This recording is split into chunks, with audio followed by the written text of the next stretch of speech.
नमस्कार, स्वागत है आपका देश के नंबर 1 न्यूज चैनल के नंबर 1 शो कच्चा चिट्ठा में। आपके साथ मैं हूं सबीना तामंग देशमुख। पुतिन को हमेशा सख्त फैसला लेने के लिए जाना जाता है, लेकिन इस बार उन्होंने ऐसा फैसला लिया जिस पर किसी को भरोसा नहीं हो रहा है। पुतिन यूक्रेन के अंदर एक ऐसी ब्रिगेड उतारने पर विचार कर रहे हैं, सोच रहे हैं, जिसका महायुद्ध में कामयाबी का रेट 99.99% रहा है। यह ब्रिगेड पूरे युद्ध के नतीजे को बदलने की क्षमता रखती है।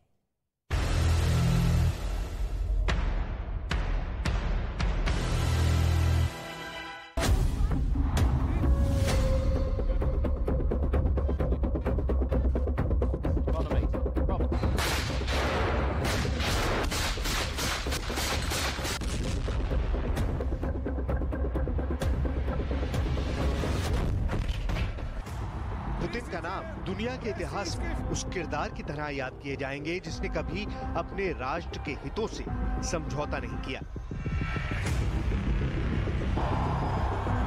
Дорогие друзья, добрый день। पुतिन का नाम इतिहास के एक ऐसे नेता के रूप में लिखा जाएगा जिसने न सिर्फ अपनी सीमाओं के अंदर बल्कि अपनी सीमाओं के बाहर कभी रूस के दुश्मनों यानी अमेरिका के पांव को जमने नहीं दिया।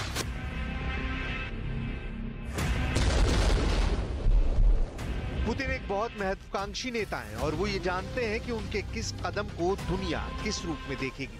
इसलिए अब वो एक ऐसा ही और कदम उठाने जा रहे हैं जो उनको बहुत बड़ी प्रसिद्धि दिलाने जा रहा है। Сегодняшняя церемония награждения. पुतिन एक ऐसा फैसला करने वाले हैं जिसका रिश्ता दूसरे विश्व युद्ध से भी है। पुतिन रूस की उस सबसे बड़ी ताकत को अब युद्ध के मैदान में उतारने जा रहे हैं जिसने कभी सेकेंड वर्ल्ड वॉर को भी पलट कर रख दिया था और जंग में जिसके जौहर को आज भी दुनिया याद करती है। ये हैं पुतिन की फीमेल टैंकर्स जो अब यूक्रेन में घमासान मचाने की बड़ी तैयारी में जुट चुकी हैं।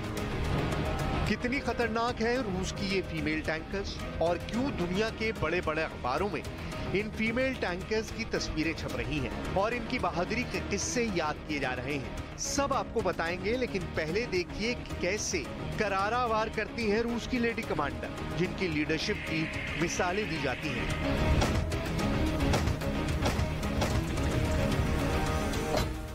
За Ольгу Сергеевну Корсу, за Марию Пирогову, за всех погибших мирных. Что, ребят, огонь? Выстрел! Пошла жара. Еще раз. Еще один. Команду давай.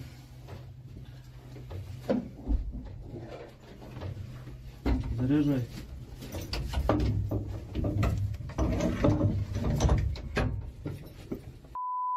Любовь и пидорасы, вам отдельный привет от меня и моей семьи из Рязани.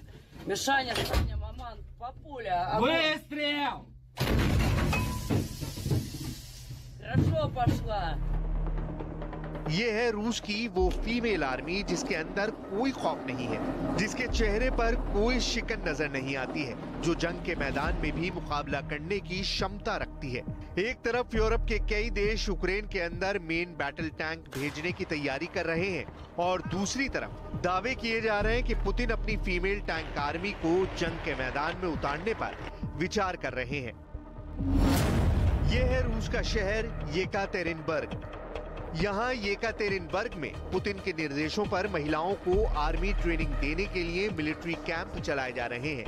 रूस के कई शहरों, खासकर बॉर्डर स्टेट्स में महिलाओं को ट्रेन किया जा रहा है ताकि वो जंग की किसी भी स्थिति में अपनी सुरक्षा के लिए किसी और पर निर्भर ना रहें, बल्कि वो खुद अपनी सुरक्षा भी कर सके और दुश्मन को बुरी तरह नुकसान भी पहुंचा सके।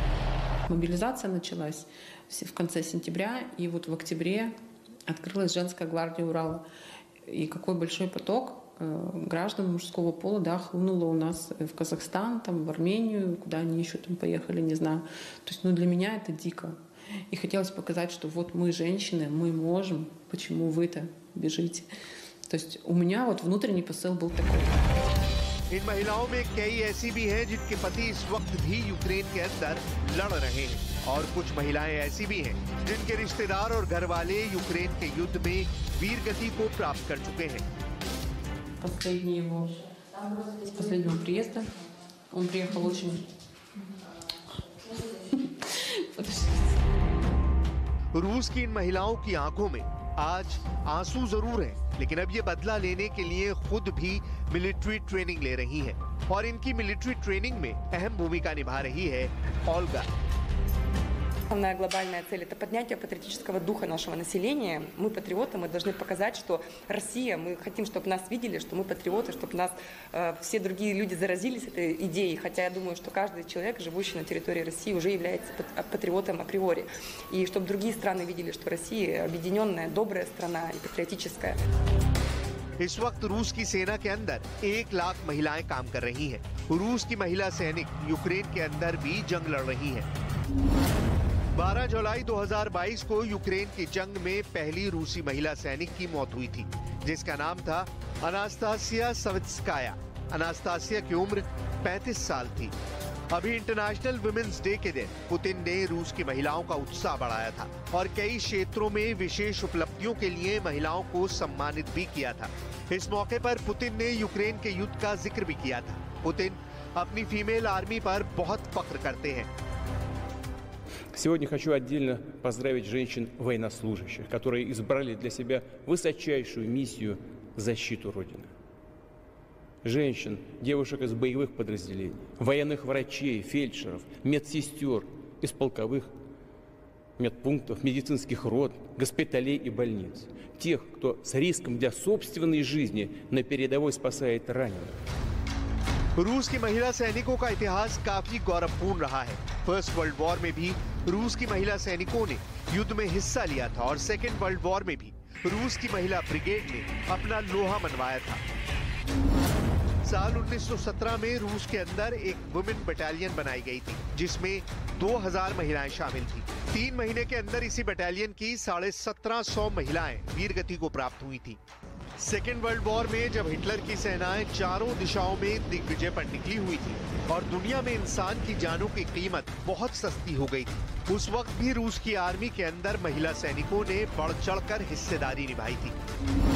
सेकेंड वर्ल्ड वॉर में रूस की 8 लाख महिलाओं ने सोवियत संघ की सेना की सेवा की थी। इन महिलाओं में ज्यादातर नर्स थीं, लेकिन वर्ल्ड वॉर के दौरान इन्हीं महिलाओं में pilot, sniper, machine gunner, tank commander भी थी। रूस की ऐसी 79 महिलाओं को सोवियत संघ का सर्वोच्च वीरता सम्मान भी मिला था।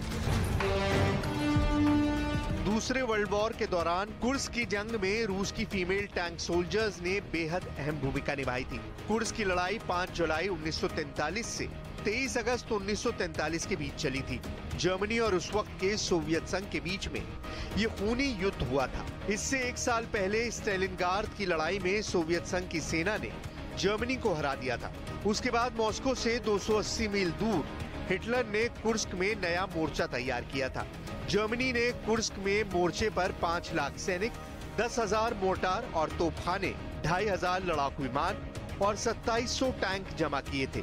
सोवियत सेना ने 10 लाख से ज्यादा सैनिक, 20,000 से ज्यादा तोपखाने और मोर्टार, 2,650 लड़ाकू विमान और 3,600 टैंकों का इस्तेमाल किया था। इस लड़ाई में 8 लाख से ज्यादा लोग मारे गए थे, लेकिन इस खूनी लड़ाई में जीत सोवियत संघ की हुई थी। वर्ल्ड वॉर की इन बड़ी जंगों में रूस की मारिया का नाम लिया जाता है, जिन्होंने टैंक की क्रू मेंबर्स रहते हुए दर्जनों जर्मन टैंकों को नष्ट कर दिया था। रूस की ही अलेक्जेंड्रा सेमशेंको एक फीमेल टैंक कमांडर थी, जो युद्ध में 3 बार घायल हुई और 2 बार उसे अपने जलते हुए टैंक को छोड़ना पड़ा। बहादुरी के इन किस्सों को सुनकर दुनिया के बड़े बड़े सूरमाओं ने दांतों तले उंगलियां दबा ली थी। कई और देश भी हैं जिनके पास टैंक फीमेल ब्रिगेड है। यूक्रेन के पास भी टैंकों के लिए फीमेल क्रू मेंबर्स हैं। इसके अलावा नॉर्वे की भी आर्मी में ऐसी ही एक ब्रांच है।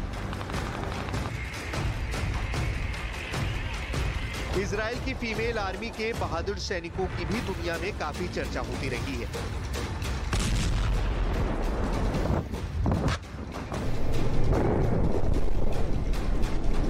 लेकिन अब यूक्रेन की जंग में क्या पुतिन अपनी फीमेल टैंकर उतारने वाले हैं?